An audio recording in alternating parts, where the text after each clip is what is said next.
Hello പ്രിയപ്പെട്ട സുഹൃത്തുക്കളെ, അപ്പോൾ ഞാൻ ഇപ്പോൾ നിൽക്കുന്നത് താനൂരാണ്.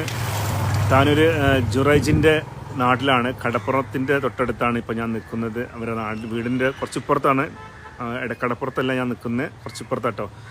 അപ്പോൾ ഏതായാലും എല്ലാവരും അറിഞ്ഞല്ലോ, കണ്ട് കിട്ടിയെന്നുള്ളത് എല്ലാവരും അറിഞ്ഞല്ലോ അല്ലേ. അപ്പോൾ അത് ഞാൻ പിന്നെ ലൈവായിട്ട് അറിയിക്കാഞ്ഞത്, ഞാൻ പൂരപ്പുഴയിൽ നിന്ന് ഒരു ലൈവ് ഇട്ടതിന് ശേഷം തന്നെ വിവരം കിട്ടിയിട്ടുണ്ടായിരുന്നു. പിന്നീട് എനിക്ക് അവിടെ നിന്ന് ഒരു കൺഫർമേഷൻ വരട്ടെ എന്ന് വിചാരിച്ചിട്ടാണ്. അങ്ങനെ ചെയർമാൻ്റെ ഒരു വീഡിയോ അയച്ചു തന്നു. അപ്പോൾ അത് വേഗങ്ങളിലേക്കാണ്ട് എത്തിച്ചതാണ്. എല്ലാവരുടെയും പ്രാർത്ഥനകളുടെ ഫലമായിട്ട് ആ പൊന്നുമോനെ നമുക്ക്, അതായത് ജീവനോട് കൂടി കിട്ടിയില്ല. അതിൽ സങ്കടമുണ്ട്. 5 ദിവസം നമ്മൾ ശരിക്കും രാവും പകലും ഇല്ലാതെ അല്ലേ, പ്രാർത്ഥനകളും കഠിനമായ പ്രയത്നങ്ങൾ ഉള്ള ഒരുപാട് പേര് കഠിനമായ പ്രയത്നം തന്നെയായിരുന്നു അവിടെ നമ്മൾ കണ്ടത്. അപ്പോൾ എല്ലാവരുടെയും പ്രാർത്ഥനയുടെ ഫലമായിട്ട് ഇന്ന് നമ്മളൊട്ടും പ്രതീക്ഷിക്കുന്നില്ല. ശരിക്കും പറയുന്നുണ്ടെങ്കിൽ ആ ഒരു പരിസരത്ത് നിന്ന് തന്നെ നമുക്കത് കിട്ടുമെന്നാണ് വിചാരിച്ചത്. പക്ഷേ എനിക്ക് തോന്നുന്നത് ആ മുങ്ങിയ സമയത്ത് തന്നെ നല്ല അടിയൊഴുക്കുള്ളൊരു സമയമായിരുന്നു. ഓൺ ദി സ്പോട്ടിൽ ആള് പിടിവിട്ടു എന്നുള്ളതാണ്.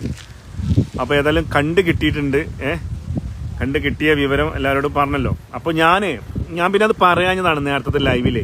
പിന്നെ ആരൊക്കെ കമൻ്റ് ഇട്ടപ്പോഴാണ് ഞാൻ വിശദ വിവരം തന്നത്. കാരണം എന്താ വെച്ചാൽ പല ഭാഗത്തും ഇതുപോലെ കണ്ടെത്തും എന്ന് പറയും, പക്ഷേ അത് സത്യമൊന്നും ആവൂല. അപ്പോഴേക്ക് നമ്മൾ സത്യം അറിഞ്ഞതിൻ്റെ മുന്നേ വ്യാജ വാർത്തകൾ അങ്ങനെ പോയി കഴിഞ്ഞിട്ടുണ്ടെങ്കിൽ പിന്നെ അതിൻ്റെ തെരച്ചിലിനൊക്കെ ബാധിക്കും. ജനങ്ങൾ അങ്ങനെ പ്രിൻ്റ് അടിച്ചിട്ടുണ്ടെങ്കിൽ. അപ്പോൾ അതുകൊണ്ടാണ് ഞാനത് പറയാഞ്ഞത്. തലപ്പാറ തന്നെ അങ്ങനെ സംഭവം ഉണ്ടായിട്ടുണ്ടായിരുന്നു. ഒരു പയ്യൻ ആ തോട്ടിലേക്ക് വീണ് നിങ്ങൾ കണ്ടിട്ടില്ലേ, കഴിഞ്ഞ ആഴ്ച നമ്മളൊക്കെ ഏറ്റവും വേദനിച്ചതാണ്. അപ്പോൾ ആദ്യം ഒരു കൂട്ടർ വന്നിട്ട് പറഞ്ഞ് കണ്ടെത്തി എന്നൊക്കെ പറഞ്ഞു. പിന്നെ അങ്ങോട്ട് വാട്സപ്പിലൂടെ ഒക്കെ ആ വാർത്ത അങ്ങോട്ട് പോയി, പക്ഷേ കണ്ടെത്തിയിട്ടില്ലായിരുന്നു. അപ്പോൾ എന്തിനാ അത് എന്ന് വിചാരിച്ചിട്ടാണ്. അപ്പോൾ ഞാനവിടെ രാവിലെ ചെന്നപ്പോൾ തന്നെ, ഈ ഒരു ന്യൂ കട്ടിൻ്റെ അടുത്ത് ചെന്നപ്പോൾ തന്നെ ഇവിടെ അങ്ങനെ ഒരു കണ്ടെത്തിയിട്ടുള്ള വിവരം അറിഞ്ഞിട്ടുണ്ടായിരുന്നു.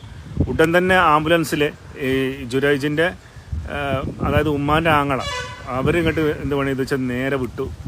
പിന്നെ അവിടെ എത്തിയ ശേഷം ഇവിടെ നിന്ന് 2 മണിക്കൂറാണല്ലോ, ചാവക്കാട് കൊല്ലം അഴീക്കലല്ല കേട്ടോ, കൊല്ലം അഴീക്കലല്ല, നമ്മളെ ഈ മുനമ്പ ആ ഭാഗം ഉണ്ടല്ലോ, മുനമ്പ ആ ഭാഗത്താണ് പിന്നെ കണ്ടത്. അങ്ങനെ ഇവരവിടെ പോയിട്ട് കറക്റ്റ് ഐഡൻറ്റിഫൈ ചെയ്തു. ഇവിടുന്ന് പോകുമ്പോൾ തന്നെ ഒരു 98-99% ഉറപ്പ് തന്നെയായിരുന്നു.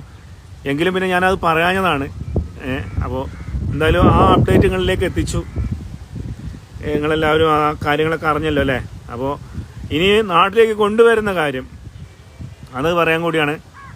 അപ്പോൾ ഇപ്പോൾ ഇൻക്വസ്റ്റ് നടപടികൾ പിന്നെ കൊടുങ്ങല്ലൂർ ഹോസ്പിറ്റലിൽ നിന്ന് നടന്നുകൊണ്ടിരിക്കുന്നുണ്ട്. ഇനി പോസ്റ്റ്മോർട്ടമൊക്കെ കഴിഞ്ഞിട്ട് നേരെ നാട്ടിലേക്ക് എത്തുള്ളൂ. ഞാനിപ്പോൾ നാട്ടിലാണുള്ളത്, ജുറൈജിൻ്റെ നാടാണ്.